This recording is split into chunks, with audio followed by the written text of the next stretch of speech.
হয়ে গেছে। Good morning, আমার একটি নতুন ভিডিওতে তোমাদের অনেক অনেক স্বাগত। আজ হচ্ছে সোমবার, দেখতে পাচ্ছ সোমবারে পুজো কমপ্লিট করলাম। দেখো আজকে কত জবা ফুল, অ্যাকচুয়ালি আমার গাছে ফুটে না, আমার গাছে আজকে একটা ফুটেছিল। আর এগুলো তোমার দাদাভাই সকালে বাজার তো তখন নিয়ে এনে দিয়েছিল, তাই দেখো আজকে পুরো জবা ফুল দিয়ে পুজো করেছে। আর আমার রোজকারের কাজ আজকে এখন আর জামা কাপড় বেশি বাইরে মেলতে হয় না, জলটা ঝরে গেলে ঘরে মিললেই শুকিয়ে যায়। আমরা কিছুটা আছে বাইরে মেলা, এই চাদরটা আছে আর ওই পাপানের জিন্সের প্যান্টগুলো রয়েছে। আর একদিকে দেখো রান্না বসিয়ে দিয়েছি, ভাত, আর একদিকে ডাল। আর ওই যে বললাম না বাজারে গেছিলো ফুল আনতে, তখন ঢ্যাঁড়স, আদা, লঙ্কা এগুলো নিয়ে এসেছিলো, তাই দেখো বসে বসে ঢ্যাঁড়সটা কাটছি। আর অনেক বেলা হয়ে গেছিলো, বেলা বলতে মানে পুজো করে উঠেছি আজকে 11টায়, মানে ঘুম থেকে উঠতে না ইচ্ছা করে না। কালকে রামনবমীর জন্য বাবা বাড়ি গেছিলাম, তোমরা আমার ভিডিওটা দেখেছোই। তো এত হয়েছে না, ওই 3টালা উঠা নেওয়া যাওয়া করতে হয়, তো খুব একটা উঠি না, খুব কমই করি, তার জন্য প্রচণ্ড পা ব্যথা, তাই দেরি হয়েছিল। উঠে আবার এই যে দেখছো এই 3 ঠাকিটা পুরো পরিষ্কার করেছি, যা যা ছিল সবগুলো ফেলে দিয়েছি, আর যেগুলো যেগুলো দরকার এগুলো রেখেছি। ব্রাশ পেস্ট যে দেখছো এগুলো না নতুন নিয়েছি, যে সঙ্গে গেছিলাম তোমার সাথে ভিডিওটা শেয়ার করতে পারিনি, কারণ হচ্ছে আমার মোবাইলটা তখন খারাপ ছিল। তো নতুন জিনিসগুলো যে নিয়ে এসেছিলাম মাসকাবারি, সেগুলো নিয়ে এসেছি। তো সেগুলো রোজকার ব্যবহার করা হয়, তো অ্যাকচুয়ালি এখানে জুতোই রাখা হয়। আর এই 3 ঠাকিটা না ফেলি না, অনেক দিনে ব্যবহার, তো ব্যবহার করছি, কিচ্ছুই হয় না, ভালো হয়ে আছে। তো এমনি এমনি ফেলে দেবো, গায়ে লাগছে, তো ওই জন্য বললাম যে না এই হোক, তারপরে দেখা যাবে, তারপরে একটা শু র্যাকগুলো নেবো। তাই দেখো ওটা আজকে এটা পরিষ্কার করেছি পুরো, এই যে কভারটা দিয়ে আমি ঢেকে রাখি নাইটিটা দিয়ে, তো ওটাও পরিষ্কার করেছি। আর উপরে না কিছু কোনো গ্যাঞ্জাম রাখিনি, একদম পুরো ফাঁকা করে দিয়েছি।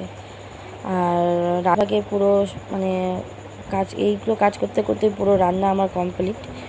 এই দেখো রান্না হয়ে গেছে, তাই এই যে ওনার এইগুলো ছিল কেচে দিয়েছি, বাসন মাজা কমপ্লিট। এই দেখো সেটা যা বাসন ছিল সব উল্টে দিয়েছি। আর রান্নাঘরটা না এখন বেশ ফাঁকা ফাঁকা লাগছে, কেন যে বললাম না পরিষ্কার করেছি, রান্নাঘরটা ঝেড়েছি ওই জন্য। আর আজকে রান্না করেছি এই যে ঢ্যাঁড়স আলু ভাজা আর এই পকোড়া।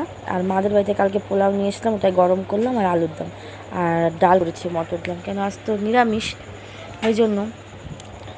তো খাওয়া দাওয়া করে নিব, কেন একটু আগে না আমি ওই দুটো ডাল লুচি খেয়েছিলাম, তো ওই জন্য এখন আর কিছু খাওয়া আমি আর কিছু খেতে পারবো না। ছেলে খেয়েছে, ছেলে খেতে খেতে রেখে দিয়েছে, তো আমার আর ভাবছি এখন আর কোনো খাওয়া দাওয়া কিছু আর করবো না। তাই দেখো বালিশের কভারগুলো না আজকে এই দুটো বালিশকে পাশ বালিশের কভার দুটো কেচেছি, ছিঁড়ে গেছে, কিন্তু ব্যবহার করছি যে দেখলাম। আর আজকে আমার ছেলের ড্রয়িংয়ের খাতা তোমাদের সাথে শেয়ার করলাম, কিছুটা শেয়ার করলাম। তোমাদের যদি ভালো লাগে তো বলো, অবশ্যই আমি করব। এই দুটোর হোমওয়ার্ক দিয়েছে ওকে করতে, ও করবে এখন বসে বসে। এই যে টাউল ও করেছে, এই যে এগুলো তরমুজ, ওয়াটারমেলন, তারপরে এই যে হাউসগুলো বানিয়েছে। আমার ছেলের কোনো জিনিসে না অত এই নয়, আবার যেই জিনিসটা একটু মন দিয়ে ওই করবে তখন ওই ঠিক পেয়ে নেবে। দেখো এই যে বাড়িটা ও নিজে মন দিয়ে করেছে, পেয়ে নিয়েছে। এই যে জগটা সবই পারে, কিন্তু তারপরে এই দেখো ওই বানানাটা দিয়েছে, ও শুধু ড্রয়িংটা করেছে। তারপরে ওগুলো সব নিজে করতে পারে, জানো না, কিন্তু ওই যে বলে না কি বলবো আর মন একটু যে মন দেয় না, তাহলে কিন্তু সত্যি বলছে ও না সত্যি ভালো করতে হবে। তারপর দেখছি দেখো এই যে ড্রয়িং এগুলো দেখছি, তাহলে আমি তোমাদের সাথেও আমি একটু শেয়ার করি। তাই দেখো করতে পাঁচ বালিশের কভার লাগাতে তোমাদের সাথে পিলো কভারটা, তাই দেখো এগুলো শেয়ার করলাম। আর আজকে সোমবার, ছেলেটা ড্রয়িং আছে, ড্রয়িংয়ে যেতে আছে আবার 5টার পরে। তো আজকে একটু আগেই যাব, কেন জানো, লাস্ট মুহূর্তে তোমরা দেখতে পাবে একটু আগে কেন যাব। আজকে ওকে ড্রয়িংয়ে দিয়ে একটু একটু জায়গায় যাব, ওই জন্য তো একটু আগেই যাব।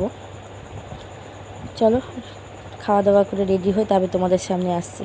দেখো খাওয়া দাওয়া করে রেডি হয়ে তোমার দাদাভাই এসেছে, কি বল ও আছে রুমে, আর আমি বেরিয়ে পড়লাম। এই দেখো